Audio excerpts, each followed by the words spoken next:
A fighter jet isn't just a machine, it's a nation's sharpest tool, a symbol of power and intent. For Canada, with its vast icy backyard and Arctic front lines, the choice of jet is a defining moment. This isn't picking a new car, it's shaping the next 50 years of national security.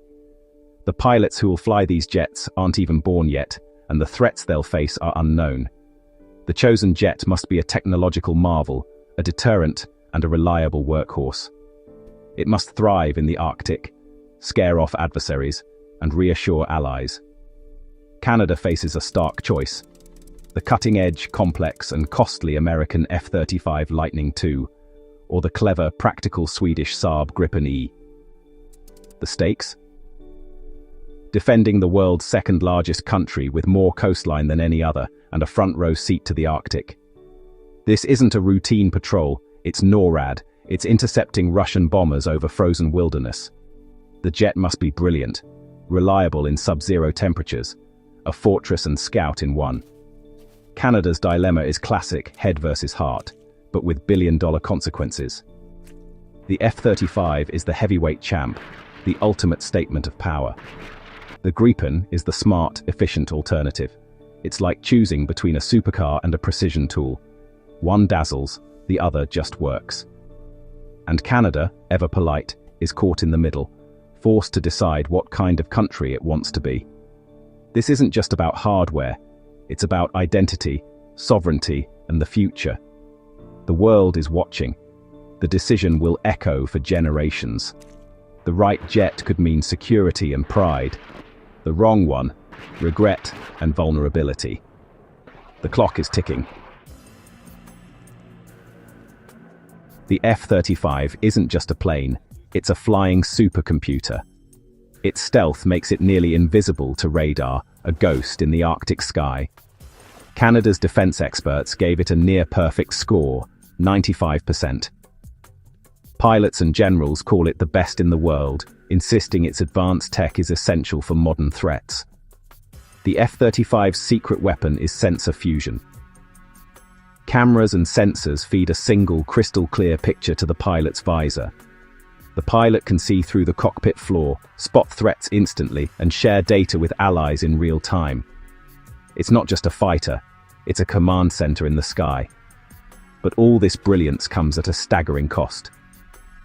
The F-35 is notoriously expensive to buy and operate. Some estimates put the cost per flight hour at $1.5 million, enough to buy a house every time it takes off. It's the world's most capable jet, but so costly you might hesitate to use it. Like owning a priceless artifact, you're proud to have it but terrified to break it. That's the F-35's paradox: unmatched power, but a price tag that could ground it. For Canada, the question is whether the best is worth the cost, or if it's simply too much. The F-35 dazzles, but can Canada afford to fly it as often as it needs? That's the billion-dollar dilemma. Enter the Saab Gripen E, the practical, resilient challenger. Unlike the F-35, the Gripen is built for cold, remote operations and affordability. Its running cost? About $10,000 per flight hour. Fly a squadron of Gripens for the price of one F-35 sortie. Designed for harsh winters, it can be maintained by small crews and take off from ordinary roads. Perfect for Canada's Arctic, where airbases are scarce and conditions brutal. The Gripen's open software lets Canada upgrade and customize without US approval. It can carry the Meteor missile, a world-class air-to-air weapon. Supporters say it's the ideal fit, efficient, reliable, and sovereign. So why didn't it win? Critics argue the competition favored the F-35's strengths.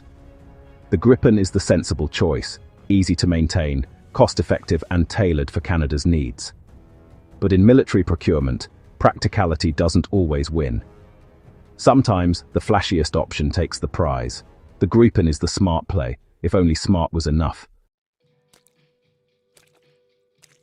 This isn't just about jets, it's about jobs and politics. Saab promised to build Gripens in Canada, creating up to 10,000 jobs with Bombardier. That's a powerful pitch: new jets and new paychecks for Canadians. The F-35 deal is murkier. Canada gets a discount as a program partner, but no job guarantees. Over 110 Canadian firms make F-35 parts, but future work depends on sticking with the program.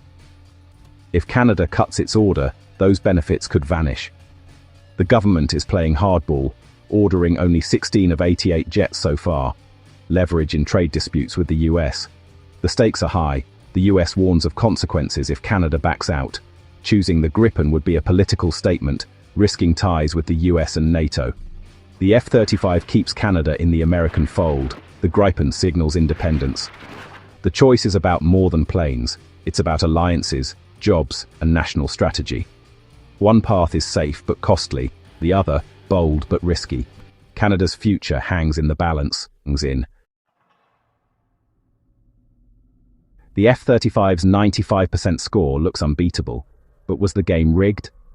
Critics say the competition favored stealth and sensor fusion, sidelining the Gripen's strengths. Meanwhile, the F-35 faces real-world issues, low reliability, high maintenance, and trouble in extreme cold. Only half the fleet is ready to fly at any time, a problem for Arctic defense. The F-35's software and upgrades are controlled by the US, raising sovereignty concerns. Gripen fans see a jet that's cheaper, easier to maintain, and more independent, yet it scored just 33%. Was the test about real Canadian needs, or about fitting into America's war plans? The F-35 is a superpower's weapon, but is it the right tool for Canada? The debate splits Canada in two. The military and defense experts want the F-35 top-tier, interoperable, and future-proof. They argue only the best will do for a credible NATO partner. Pragmatists, politicians, economists, and many citizens see the F-35's cost and worry about lost opportunities at home. They like the Gripen's job promises and independence from US control. Some propose a mixed fleet, a few F-35s for high-end missions, Gripens for daily patrols. But experts warn this would double costs and complexity, unworkable for Canada's Air Force.